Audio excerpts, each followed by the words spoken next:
Hola Virginia.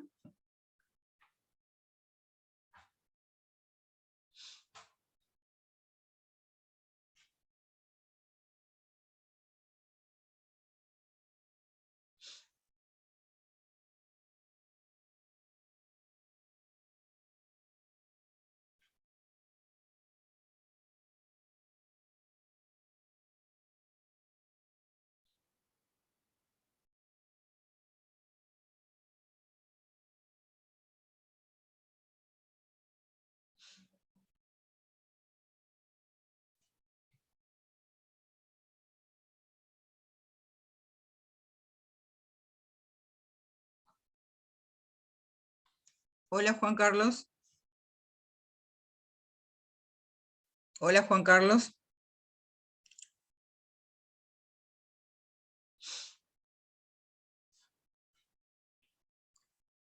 ¿Qué tal Juan? Juan Carlos. ¿Está Hola, apagado tu Mónica. micrófono? Ahí está, perfecto. Así que nos podemos ver y escuchar, no hay problema, ahí tenemos conexión. Sí, sí. ¿Qué tal me Virginia, oyes? ¿eh? ¿Qué tal me oyes? Sí, sí, perfecto, perfecto. Muy Te veo y te bien. escucho perfecto. Virginia está tratando de conectar con el audio y todavía faltan, en realidad faltan 2 minutos acá para hacer las 10 de la mañana. ¿Qué horas allá? A las 14, creo. Menos 3 minutos. Sí, aquí también. Están faltando 2 minutos para las 10. Bueno, no tengo mucha experiencia en estas videoconferencias, Pero no así que importa, no importa porque es una experiencia que vamos haciendo entre todos. sí, sí. Sí, Me yo al resulta principio muy motivador. es un desafío, sí, que resulta motivador porque es algo distinto. Es como una Yo, aventura. Es la primera vez que haces una cosa, siempre es un poco más impactante. sí, por eso yo les decía en un mensaje que estamos esperando un tiempito. Esto es como un nivel preparatorio, digamos, para que todo el mundo pueda familiarizarse con un entorno tecnológico, un entorno de contenidos también, y hasta pueda organizar sus temas personales y familiares antes de arrancar. Ahora está entrando Celina, que creo que es... eh, Hola, hola, ¿qué tal? ¿Cómo estás? ¿qué tal? ¿Cómo Hola. estás? ¿Cómo estás? ¿Tu nombre es Celina o es este? Es Celina. Celina. Celina, ahí está. Perfecto. Bueno, acaba de entrar Celina, también se ve y se escucha bien Celina, no hay problema, ¿no? Buenísimo, sí, perfecto. Ahí Te quería está. contar Mónica, que no pude hacer andar el PayPal, así que si no logro en la fin de semana conectarlo, te voy a girar por Western Union. ¿Está bien? Ah, sí, sí, no hay problema. Es un sistema válido. Ahí, no sé, Virginia pide la palabra. No sé, Virginia, si no pudiste conectar el micrófono, ¿qué ocurre? Puedes escribir por el chat, ahí abajo, en la barra de navegación que aparece más abajo, se puede escribir un mensaje. A ver, de Virginia para todos. Estoy saludando. Ah, está saludando. Bueno, porque Virginia estaba conectando con el audio, pero puedes activar el micrófono si quieres para saludar. Y la pantalla, y la cámara.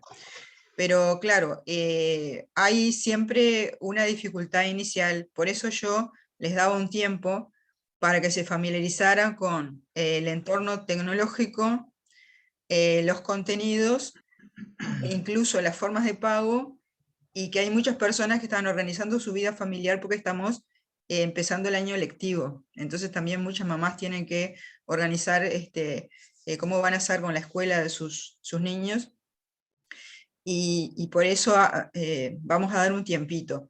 Les cuento a los que están entrando y que son nuevos, como Celina, que nosotros ya hicimos una primera etapa en enero, que estaba Juan Carlos, ¿verdad? Ujú. Entonces Juan Carlos, por ejemplo, ya tiene hecha esa etapa y tiene hecho un trabajito, ¿no, Juan Carlos? Sí, bueno, pero lo considero una introducción. Era un Bueno, proyecto más que un trabajo. es un proyecto, pero bueno, la idea es que ustedes también se animen, o sea, por pasos, además de la lectura en algún momento y además de las reflexiones que pueden hacer interactuando, porque este es un curso en el cual yo hago una presentación inicial y después les doy la palabra, interactúan y dicen cosas muy interesantes. Eso está todo grabado, está subido en la plataforma. Además de animarse a hablar, que ustedes se animen a escribir también, algo sencillo, un ensayo sencillito, pero que de a poquito vayamos escalando como a más y de esa manera poder disfrutar nuestra propia cultura. En enero hicimos una presentación de 3 tipos de fuentes, que fueron las novelas de caballería, destacando un poquito el Amadís de Gaula, aunque no lo profundizamos, lo presentamos. Después, la literatura indoamericana, de la cual también destacamos, presentamos el Rabin al-Achi, y no es la única fuente indoamericana, y además tuvimos que vincularla con otra como el Popol Vuh para que se entendiera. O sea, uno no puede trabajar una fuente aislada. Ahí está entrando Valeria. Y después, la narrativa, que es a través de los pataki de la religión yoruba, de Ogún y de Shango. Entonces, tratando de establecer el vínculo entre esos 3 tipos de fuentes. Eso para los que no estuvieron. Valeria también estuvo, sí, en enero. ¿Qué tal? ¿Cómo estás, Valeria? Muy bien, ¿y ustedes? Bárbaro acá. Les presento entonces, ¿no? Acá nos estamos viendo un poco las caras porque a veces interactuamos, pero no nos vemos y nos imaginamos la cara del otro, que no es lo mismo. Bueno, aquí nos estamos viendo entonces Juan Carlos, Celina y Valeria. Y Virginia, que está saludando, pero capaz que todavía no puede activar la cámara o tiene algún problema con el audio.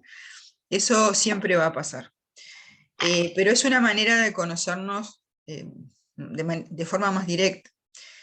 Acá está entrando Karen, que accedió a la sala de espera.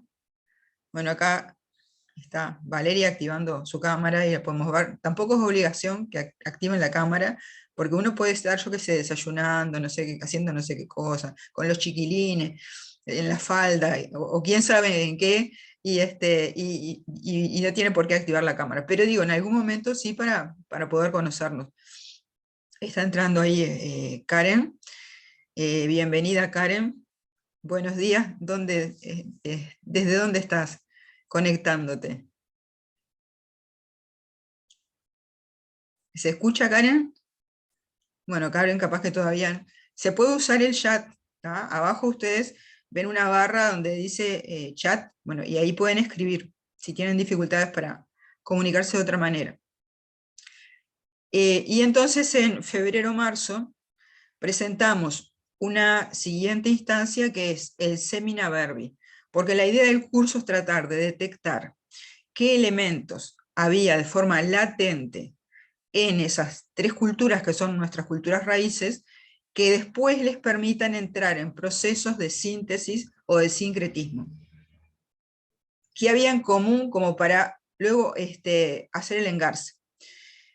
Y uno de los factores que presentamos en febrero-marzo es la idea del Semina Verbi, en la cual se basó la evangelización en América.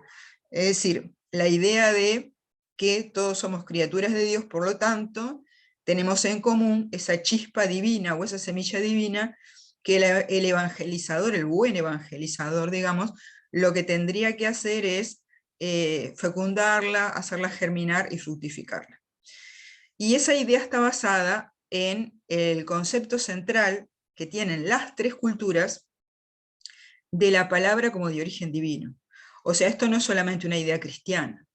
Esos cristianos, cuando van a predicar, por ejemplo, entre los mayas, se encuentran con que también entre los mayas, si analizamos tanto la obra de teatro que vimos, que es el Rabin al-Achi, como el Popol Vuh, en esas dos fuentes literarias, la palabra es central y es de origen divino.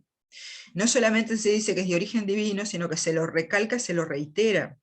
El Popol Vuh cuenta varias historias de seres humanos que fueron creados, pero que fracasaron como seres humanos porque no eran capaces de hablar, con lo cual define al ser humano como aquel que es capaz de hablar y pensar. El lenguaje se vincula con el pensamiento. Es una idea cristiana, pero está en el mundo indoamericano también.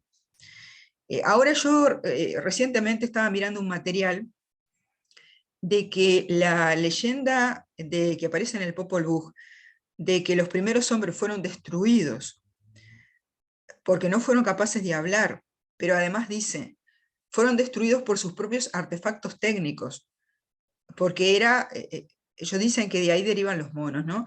Que eran unos seres humanos que tenían una técnica, pero que no tenían lenguaje y pensamiento con el cual comunicarse con los dioses, o sea, de forma trascendente, con lo trascendente.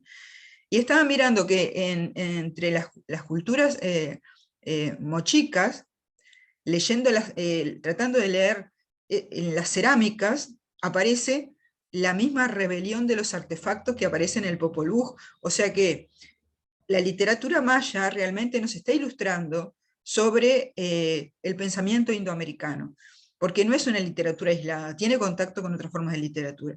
Bueno, ahí se insiste que los hombres fueron destruidos hasta que los dioses llegaron a los hombres de maíz, que seríamos nosotros, los capaces de hablar y de pensar. Por lo tanto, también ahí la palabra es de origen divino, pero se insiste que hubo otras formas de humanidad que no estaban a la altura de poder comunicarse con los dioses. Y habíamos visto en la zona del río Níger, que vimos dos zonas en el río Níger, la de las nacientes del Níger y la desembocadura del Níger. Vimos primero el caso de los Mande, cómo ellos dicen que hay una divinidad llamada Mangala, que lo que quería era una criatura con la cual poder hablar. Entonces crea un huevo llamado Fan, que se divide en 20 secciones, y de ahí salen unas 20 criaturas fabulosas, pero ninguna de esas criaturas fabulosas es capaz de hablar con Mangala. Hasta que Mangala toma un poquito de cada una de esas criaturas fabulosas, les insufla la chispa divina, que es muy interesante eso, porque la idea de chispa divina está en el cristianismo. Les insufla la chispa divina y entonces ahí sí aparece una criatura que es el hombre, que se llama Ma, porque Mangala le da una parte de su nombre, que es capaz de hablar con Dios, ¿no? Entonces, la idea de la palabra como de origen divino, si nosotros tratamos de trascender el cristianismo, primero, tratar de conocerlo bien, tratar de conocer cuáles fueron los fundamentos teológicos en los cuales se basaron los evangelizadores en América. Digo, los buenos evangelizadores, los que tenían una formación, los que salían de la Universidad de Salamanca o del Colegio de San Esteban de Salamanca. Bueno, esos buenos evangelizadores, ¿qué preparación tenían? Que conocían a fondo el cristianismo. Para poder entenderlos, tenemos que empaparnos de las ideas centrales de la teología cristiana. Pero después, para poder entender qué recepción podía llegar a haber del otro lado, tenemos que empaparnos a su vez de las otras culturas. Entonces ahí empieza a surgir que hay más elementos comunes de los que pensamos. Y esa idea del origen divino de la palabra es fundamental. Eso fue lo que estuvimos trabajando en febrero-marzo, como para poder enganchar esas etapas una con la otra. Y luego también íbamos a ver, para calar más profundamente en los elementos en común, distintas, acá dice un mensaje, Karen, buenos días profesora Mónica y hola a todos. Mi nombre es Luis Fernando. Estoy utilizando la computadora de mi esposa. Bueno, esas cosas se dan, ¿no? O sea que Karen en realidad es Luis, pero Luis está usando la computadora de su esposa. Así que cuando dijimos entrar Karen, en realidad entró Luis, ¿verdad? Que está usando la computadora de su esposa. Esas cosas se dan. O si no, a veces aparece un número y es que a alguien le asignaron un número cuando hizo la cuenta. Bueno, estamos familiarizándonos. Bienvenido entonces Luis Fernando.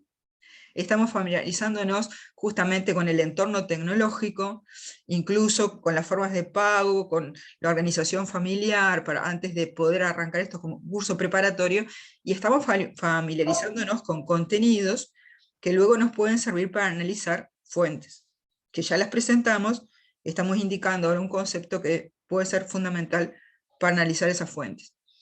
Después tenemos, dentro de lo que es la idea de la palabra de origen divino, por un lado, habíamos marcado la idea de la ritualización de la palabra.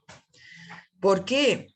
Porque si nosotros, acá estamos tomando un concepto que es de una investigadora argentina, que ella ya lo plantea, que es Nidia Burgos, lo plantea en el año 2011. Ella dice que si comparamos, fíjense, o casualidad, pero yo no lo había visto antes, tuvo la misma idea, pero en lugar de comparar el Amadís de Gaula con el Rabin al-Achi, se le ocurrió comparar Tirante el Blanco, que es una novela de caballería anterior al Amadís de Gaula, es de 1490, con el Rabin al-Achi, o sea, claramente precolombino. Porque el Amadís de Gaula se editó en 1508, aunque en 1508 todavía no tenían ideas claras, no tenían la menor idea de la cultura maya en España, en 1508 todavía. Recién Cristóbal Colón estaba navegando las costas de América del Sur después de haber navegado las Islas Antillas. Y no habían entrado en contacto, no iban a entrar en contacto con la cultura maya hasta 1518. O sea que el Amadís de Gaula se edita antes de que los españoles entraran en contacto con la cultura maya. Eso hay que tenerlo en cuenta, porque no es que en 1492 todos entramos en contacto con todos, no. Todavía hay comunidades en la Amazonia que no saben que llegó Cristóbal Colón. Entonces, si ustedes toman los relatos de esas comunidades de la Amazonia que no saben que llegó Cristóbal Colón, los podemos tomar, aunque sea en el 2022, como precolombinos, hasta que no se enteren, hasta que eso no les genere algún impacto, ¿no? Por lo tanto, 1492 no es la fecha que todo el mundo entra en contacto con todo el mundo. La cultura maya y la cultura española no se van a ver hasta el año 1518, y lo mismo pasa con las demás culturas mesoamericanas, hasta 1519, 1520, no hay un contacto, por lo tanto podemos tomar el Amadís de Gaula todavía como precolombino para los pueblos, por ejemplo, de lo que es actualmente México y sur de Estados Unidos, que se llama esa zona, junto con América Central se la llama Mesoamérica. Los pueblos mesoamericanos no tienen contacto hasta que en 1518 se produce un naufragio, donde sobreviven dos españoles, que son Jerónimo de Aguilar y Gonzalo Guerrero, y esos son los primeros que desembarcan en el país maya.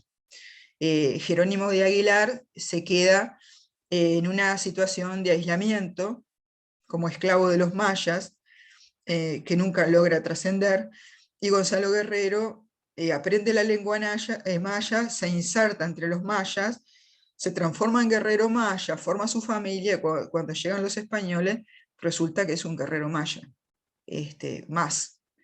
Es el primero, digamos, que tiene hijos mestizos. Entonces, pero antes de esa fecha de 1518, no hay un contacto directo, así que el Amadís de Gaula lo podemos tomar como precolombino. Pero más precolombino todavía sería Tirante el Blanco, que es una novela de caballerías 1490. Entonces Nidia Burgos hace la comparación entre Rabin al-Achi y Tirante el Blanco. Y llega a la conclusión de que hay ahí un culto de la palabra excesivo, que ella llama ritual, ceremonial, donde importa mucho más la forma que el contenido. Y cita ejemplos concretos. Si ustedes leen el Rabin al-Achi, que nosotros lo presentamos, todo esto del Rabin al-Achi, por las dudas para el que recién entra, yo se los mandé por correo, les mandé el enlace de la plataforma para entrar a esos materiales y ver todo lo que tiene que ver con Rabin al-Achi. Que de todas maneras, ustedes en internet, si quieren empezar a familiarizarse con eso, también encuentran material. Pero si quieren ver lo que se trabajó, también lo pueden ver a través de un enlace que yo les mandé por correo. Entonces ella compara con Tirante el Blanco. Y se encuentra con que en las dos culturas, la forma importaba más que el contenido, hacia esa fecha. O sea, hacia la fecha precolombina. y que por lo tanto en las dos culturas aparece una épica y un personaje central que es el héroe, que es héroe porque se encuentra en el dilema de tener que enfrentar sus intereses personales con las normas comunitarias y rituales que están por encima de él. En un tipo de mentalidad que se parece mucho a la de la tragedia griega. Vieron que en la tragedia griega el héroe enfrenta su destino, que está mucho más allá de lo que podrían ser sus pretensiones como ser humano. Entonces, ese culto de la palabra es el que explica el heroísmo de Quiché Vinac en la obra de teatro y tragedia Rabin al-Achí de los mayas. Mucho parecido con la mentalidad griega, es una mentalidad fatalista. Pero también explica por qué en Tirante el Blanco, cuando él jura que va a pasar por la espada a toda una población de infieles, y luego esa población de infieles se convierte al cristianismo, y él había jurado que los iba a pasar a degüello, ¿no? Los iba a matar a todos, los iba a pasar a cuchillo, se convierte en el cristianismo. ¿Él qué hace? Porque juró. Entonces la palabra estaba por arriba de todo lo demás. ¿Qué iba a cometer? ¿Un genocidio de cristianos? ¿Cómo resuelve eso? Entonces los hace pasar a todos por abajo de su espada. Como había dicho que los iba a pasar por la espada, y pasar por la espada puede significar que los mates a todos, o puede significar que pongas en alto la espada y los hagas desfilar a todos. Entonces, en el momento que todos desfilan, se cumple el juramento que había hecho. Porque en una cultura altamente ritual, la forma de la palabra importa más que el contenido de la palabra. Y la forma de la palabra es eso que se cumple. Sí. Y en el cristianismo la palabra hace también referencia a la espada, ¿no? Sí. También puede significar eso también. Sí, puede ser interesante. Bueno, ahí estamos viendo entonces a Luis. Ahora entonces yo les doy un espacio, ustedes anótense todo lo que esto les va sugiriendo, anótense y ahora me comentan, porque yo les hago una presentación de lo que ya trabajamos y ahora ustedes intervienen y hacen reflexiones, que es como se va dando la dinámica de este curso. Y bueno, y lo otro aparte es el contenido de la palabra. El contenido de la palabra tiene que ver con la parte personal, interior, afectiva, humana, y la contradicción entre la forma y el contenido aparece claramente descrita y analizada y cuestionada y criticada en los profetas bíblicos, y sobre todo en uno que es Jeremías, que dice los seres humanos se han inclinado por los ritos y los sacrificios de corderos. ¿Y qué importan esos sacrificios de corderos, de inciensos, etcétera, si uno no tiene el corazón predispuesto a la verdad y a la palabra y a la divinidad?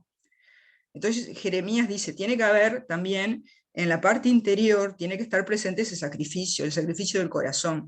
Las leyes no tienen que estar solamente escritas en papel, sino que las leyes tienen que estar escritas en el corazón. Y cuando el pueblo de Israel logre realizarse, tendrá las leyes escritas en el corazón, dicen tanto Isaías como Jeremías. Eso aparece mucho más claro después cuando ya tenemos hace 2000 años a Jesucristo, porque lo que plantea es un equilibrio, tiene que haber un equilibrio entre la forma y el contenido. Por eso dice, yo no vengo a cambiar una coma de la ley, porque lo cuestionaban de que estaba cambiando las leyes. No, yo no vengo a cambiar una coma de la ley, o sea, importa la forma, sino que vengo a revelar su espíritu, a revelar y a renovar su espíritu, el sentido, el contenido de la ley. O sea que esa visualización de una contradicción entre forma y contenido ya la encontramos en los profetas y la encontramos en el mismo Jesucristo. Pero si vamos a otras culturas, en esa tragedia maya que es el Rabin al-Achí, también la encontramos cuando el héroe, Quiché Vinac, que es el que luego termina sacrificado,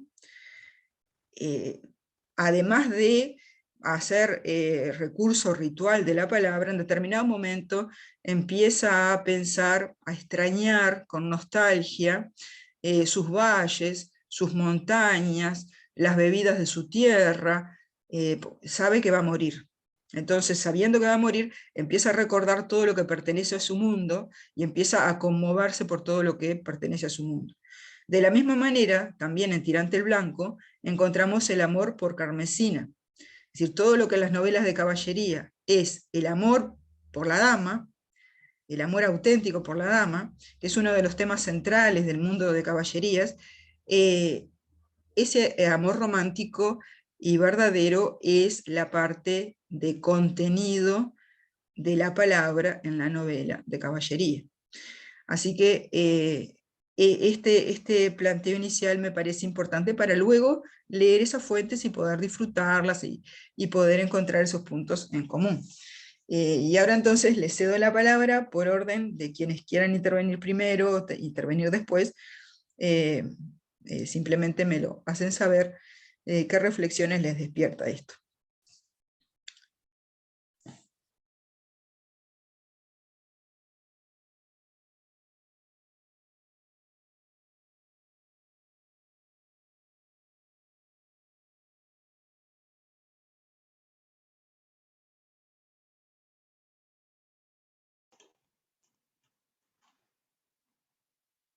Hola, ¿tenemos que pedir turno de palabra o cómo lo hacemos? No, si quieren tomar la palabra espontáneamente, tú puedes hablar ahora. Además, le vas a seguramente generar ideas a los compañeros para que luego continúen con esa reflexión.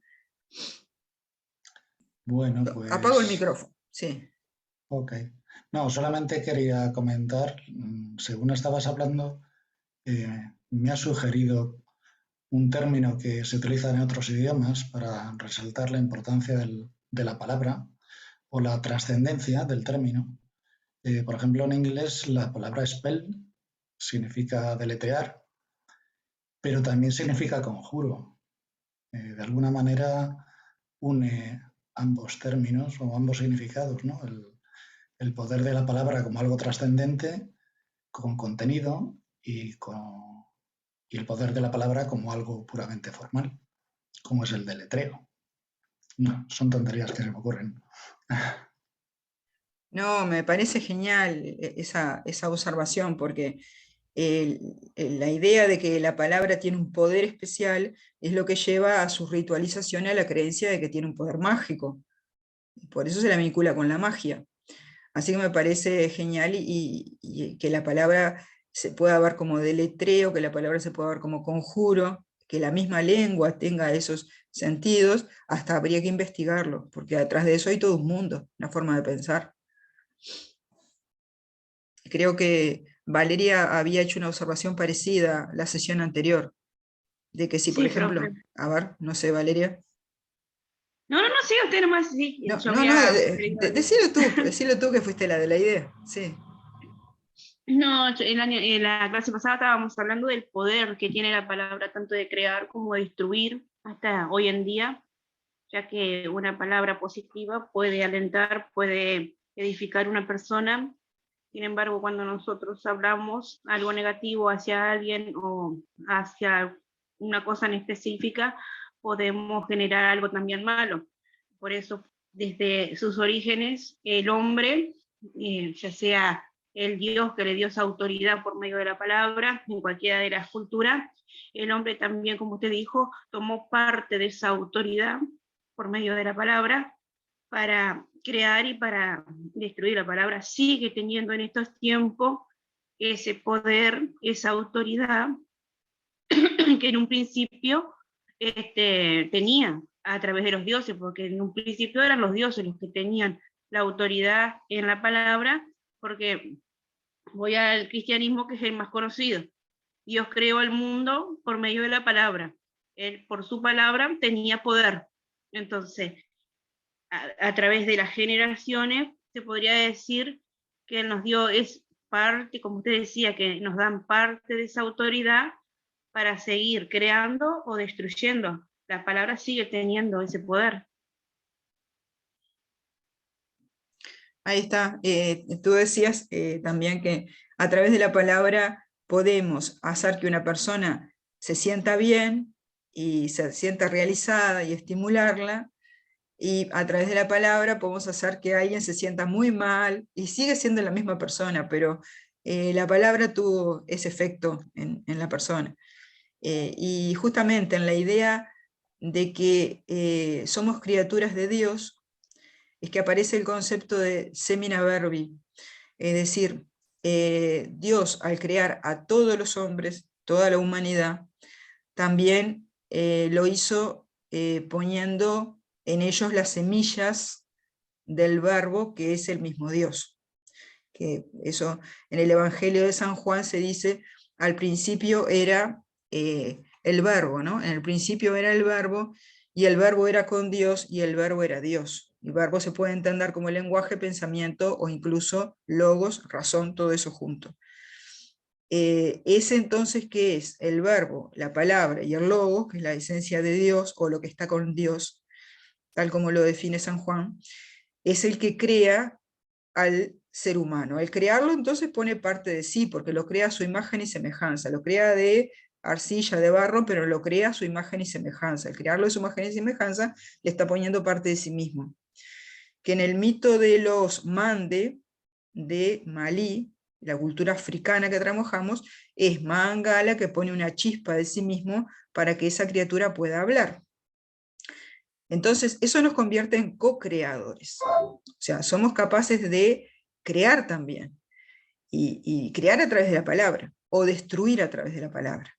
Que en el Génesis también está claro cuando Dios le da a Adán la capacidad de nombrar, poner nombre a los animales.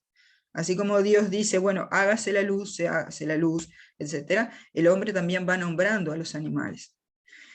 Tiene entonces, es co-creador.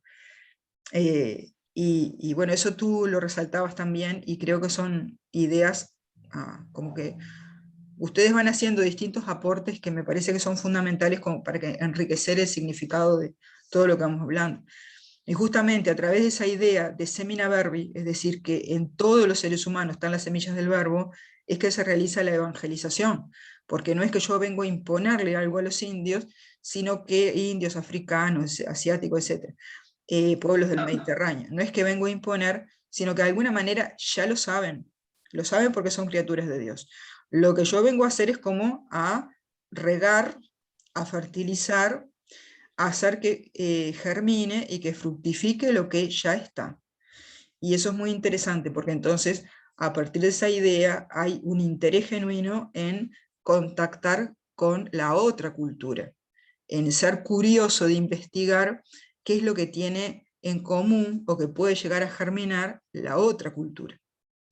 Y nos preguntábamos también si desde el otro lado, o sea, si desde la otra cultura había una actitud similar. Es decir, si los mayas esperaban que algo de las ideas mayas germinaran en los europeos. Porque además no es lo mismo cristiano que europeo, ¿no? Los mayas también en determinado momento se hacen cristianos. Bueno, si los mayas esperaban que algo de la cultura maya germinara en los europeos, si los africanos esperaban que algo de la cultura africana germinara en el europeo. Y vamos a ver después que hay tres conceptos ahí que son los de transculturación, inculturación y aculturación. Son procesos que se generan en América que están relacionados con la expectativa que cada grupo cultural tiene del otro. Lo que terminan haciendo es tomar lo que le parece que son los valores positivos del otro, del diferente, tomar lo que puede ser similar, pero también lo que puede ser diferente, pero puede ser positivo para el propio grupo. Bueno, y ahora se está incorporando María de Luján. Yo le quería decir que nos van quedando... Hola, buen día. Hola, ¿qué tal, Luján? Nos van Bien. quedando unos 6 minutos. Si se llega a cortar, se va a cortar, se corta a los 40 minutos. Yo luego voy a tomar 10 minutos para hacer la conversión, para poder grabarlo y subirlo a YouTube, ¿no? Eso me va a llevar unos minutitos, bueno, capaz que me lleva menos de 10 minutos, pero entonces volvemos a entrar por el mismo enlace. Este enlace es recurrente. Todas las veces que se corte, volvemos a entrar por el mismo enlace. Y volvemos a entrar a los 5 o 10 minutos. María de Luján entonces se incorpora, y tú querías hacer una preguntita, me parece también, por lo que me habías comentado a través del WhatsApp. Hola, Mónica, ¿yo? Sí, sí, y a mí me has preguntado si este curso podía ser también para niños, o podía haber una adaptación Sí, para niños. eso sí. Porque nos van quedando 5 minutos y que capaz que podemos evacuar tu consulta y después Sí, retomar. Sí, ese era el tema, sobre todo también porque, bueno, estoy en contacto con otros adolescentes y bueno, por ahí se daba la situación de que podrías, no sé si organizar el mismo curso para no sé, en alguna tarde, reunir a varios adolescentes y bueno, hablar sobre el tema de la leyenda negra, etcétera. Bueno, todo eso depende de los conocimientos previos que tenga el niño o el adolescente, o sea, no hay ningún problema. Por supuesto que Claro. tendríamos que hacer una adaptación. Me gustaría mucho, por ejemplo, hacer algo con dibujitos animados, ¿no? Una cosa así. Yo tengo cierta habilidad para dibujar también.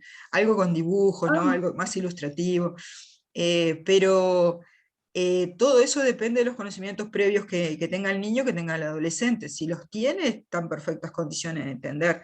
Y esto es interactivo, es decir, estamos presentando un contenido, al mismo tiempo estamos dialogando, o estamos haciendo uso de la palabra, porque recién estábamos hablando de la importancia de la palabra para las distintas culturas. Estamos dialogando y a través del diálogo se van aclarando los significados. ¿Alguna otra intervención? Porque nos quedan ahora, Luján, nos quedan 3 minutos, se va a cortar. Yo voy a hacer un paréntesis para convertir, y luego de que está convertido y está archivado en la carpeta de Zoom, más adelante, luego lo subo a YouTube, pero entramos a través del mismo enlace recurrente. ¿Alguien más que quiera hacer un comentario? Celina, Virginia, Luis. No, yo mucho aporte no, todavía no, desconozco bastante los temas, pero a mí me encanta porque una de las cosas que me llamó para hacer este curso es que yo siempre tuve esa pregunta de cómo fue que se aceptó enseguida se aceptó la religión cristiana. Porque me resultó siempre con esto de que habíamos aprendido, bueno, que había sido impuesta, mentira, o sea, como católica me resultaba como una cosa muy loca que hubiera habido esa onda general, ¿no es cierto? Entonces, aprendiendo estas cosas me doy más cuenta cómo fue que se aceptó. Digamos que los pueblos americanos en su mayoría enseguida y muy rápidamente aceptaron la religión católica, y lo mismo, bueno, no lo había pensado antes, los africanos también. Así que nada, me encanta todo esto, voy uniendo en mi mente estas ideas. Vas conectando cosas, ahí está. Eso. Ahora nos quedan 2 minutos. No sé, Luis. Profesora, buenos días. Tal vez en otra grabación. Tú estás en Brasil en este momento. Sí, Brasil, en el estado de Paraná. Perdóname por el portuñol. No, está perfecto, se entiende perfecto el portuñol, lo hablamos en la frontera entre Uruguay y Brasil. Y además, después que uno se acostumbra, es fácil. Dice en el chat Juan Carlos a todos, perdona Mónica, transculturación, inculturación, bueno, eso lo vamos a explicar. Transculturación es cuando cada grupo toma lo que le parecen los valores positivos del otro. Aculturación es cuando deja sus valores, inculturación es cuando se empapa de la cultura del otro. Ahora nos va quedando 1 minuto, ya nos fuimos presentando todos, y lo vamos a continuar en la otra sesión, porque ahora nos queda menos de 1 minuto. se va a cortar. Lo voy a convertir para luego que ustedes lo tengan en la plataforma, que puedan volver y escuchar la grabación, o que sus compañeros puedan escucharla y luego subimos a YouTube.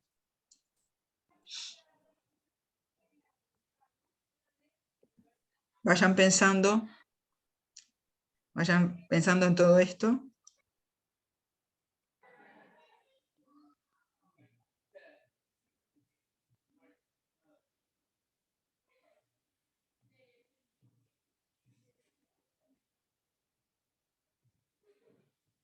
Y bueno, de pronto ya salimos o lo finalizamos, porque si es menos de un minuto,